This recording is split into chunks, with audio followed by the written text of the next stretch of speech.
Nos presentaron en el año 2019 un proyecto para la recuperación de los cursos fluviales urbanos de Baracaldo, y gracias a ese proyecto hemos ido haciendo ciertas acciones, ¿no?, en pequeña escala, pero creemos que es necesario abordarlo de manera integral, empezando por el río Castaños, pero tenemos que seguir trabajando en el río Cadagua y en la ribera de la ría también. Entonces, bueno, gracias a sus ideas, y la verdad es que hacen unos trabajos magníficos que son dignos de leer, hay que aprovechar ese conocimiento y hay que usarlo en beneficio de todos. Santiago, ¿cuáles son las actuaciones concretas que este plan de renaturalización contempla para Baracaldo?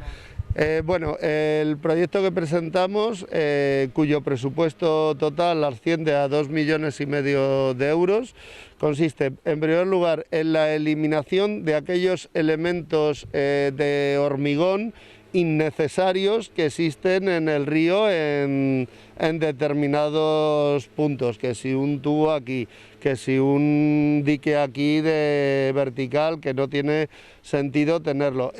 Digamos, esos elementos artificiales que carecen de una utilidad clara, eliminarlos todos. Segundo, por ejemplo, antes comentaba lo de eso, pues la curva del 90 grados, pues darle una forma de S o de intentar que sea más natural. La curva junto a Ikea, en el Megapark. La curva de Ikea, sí. Pues lo sabéis vosotros mejor que yo.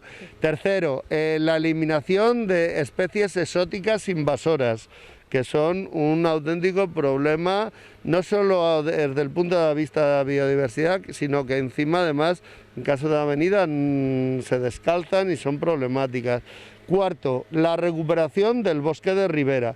Entonces, aquí el bosque de ribera, dependiendo de las zonas, van unas especies o van otras. Me explico.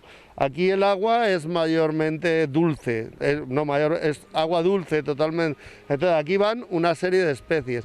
Pero en la zona de abajo, pasada la curva esa, que ya está el régimen intermareal, pues ahí tienes que meter especies que aguanten, toleren bien la salinidad.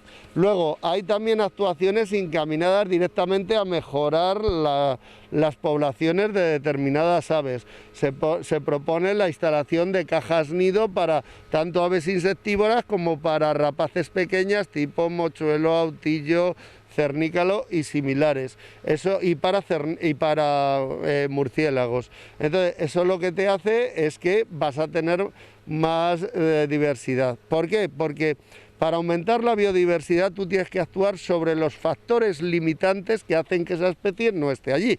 Entonces, a veces el factor limitante es la comida, o a veces es el lugar donde hacer el nido, por ejemplo, así de simple. Entonces, esas son actuaciones que también se plantean llevar a cabo. Y luego también se plantean una serie de actuaciones de educación ambiental y que la población, los más jóvenes, disfruten del río y aprendan de lo que es un río. Un río lleva vida, el río mueve el agua corre, suena el agua, hay plantas, hay animales, peces que están criando, etcétera, etcétera.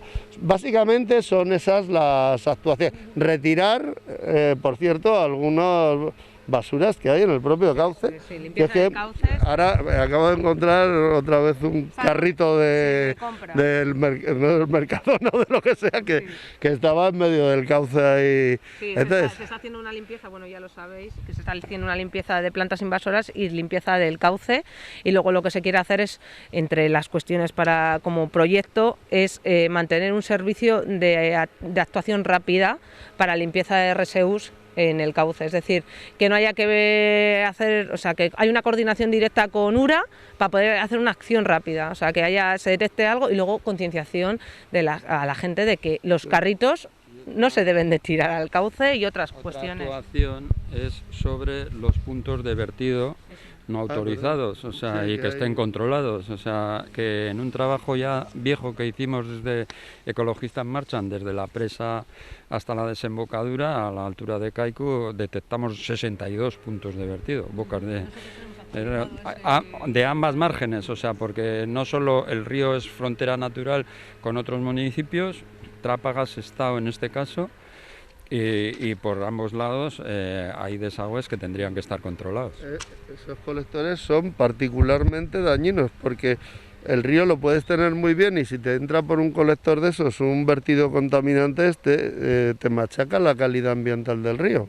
O sea, eso hay que ir, pero no solo ocurre en este río, te vas encontrando por ahí sorpresas de canalizaciones, incluso algunas muy viejas. Lo que hay que hacer es devolver toda la naturalidad que se pueda a un río, devolverle toda la naturalidad que se pueda, siempre y cuando tampoco interaccione, digamos, no es, oye, vamos a quitar de aquí estas casas, no es eso. Hay que intentar compatibilizarlo, pero aumentar toda la naturalidad en la medida de lo que se pueda. Porque, por ejemplo, en el tema de que decíamos la curva de Ikea, que es una curva que en su momento, antes de hacer Megapark, ya se quedó en una curva de 90 grados, que eso por supuesto no es natural en un río, eso se podrá hacer lo que se pueda. Y en otros puntos, Javi, donde se va a quitar el hormigón, ¿qué puntos son, por ejemplo? Bueno, pues el primero que se va a hacer es aquí, enfrente de, además es una iniciativa también de URA, o sea, va enfrente del polideportivo. O sea, todo ese encajonamiento de hormigón que se va a quitar y se va a renaturalizar, dando, como decía antes la concejala, un poco más amplitud a la curva. También, ¿para qué? Para eliminar esa velocidad del agua, para que pueda expandirse, que es un poco el error del Megapar. O sea, ahí en la lámina de agua lo que te servía es para la expansión de esa agua, para que pierda fuerza, y eso lo hemos perdido. Pues bueno, no volvamos a repetir los mismos errores, empecemos a concienciar, que es lo que pretendemos también, que esto sea un aula medioambiental, que sea un valor y que poderlo llevar a las escuelas y generar, que es parte importante del proyecto, una red de amigos del río, para que cuando haya una mala actuación sobre el río, individual, personal, eso de tirar el carrito como estábamos hablando, que haya otra persona que diga, que lo considere suyo, que no afecten a su casa, que no afecten a su hábitat, y pues que sea capaz de decirle que eso no se debe hacer, que salimos perdiendo todos, ¿no? Has comentado obviamente los beneficios medioambientales, los beneficios para el ocio, para el disfrute y para vivir mejor y la calidad de vida de los ciudadanos, pero no has comentado el tema de la seguridad. Reencauzar un río como se ha hecho históricamente, llevarlo por aquí, por allá, todos los ejemplos que has comentado, claro, como dice el refrán, las aguas siempre vuelven a su cauce. Luego han venido los problemas de seguridad y... Vamos a ver, precisamente la renaturalización de ríos es una garantía para reducir los riesgos de inundaciones. Me explico. Vamos a ver, en una inundación tienes dos elementos que influyen. Uno, la sección del cauce, para que si llega mucho agua pues pueda pasar, y luego un elemento que no se valoraba y que ahora se valora, y podéis ver unos vídeos que tiene colgado el Ministerio de Transición Ecológica en su página web, y es la velocidad. La velocidad del agua en una avenida es lo que mata a personas. O sea, la gente no muere porque esté quieta ahí, sino porque coge el golpe y aparece 14 kilómetros más abajo, ¿no? Solo habéis visto esas desgraciadas noticias que hay, ¿no? Es la velocidad. ¿Y qué es lo que frena la velocidad? El bosque de ribera. El bosque de ribera, el rozamiento, frena la velocidad.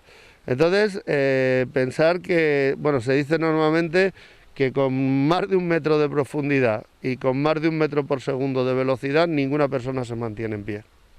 Es así. Bueno, en una avenida, en un río, puede venir 3-4 metros por segundo.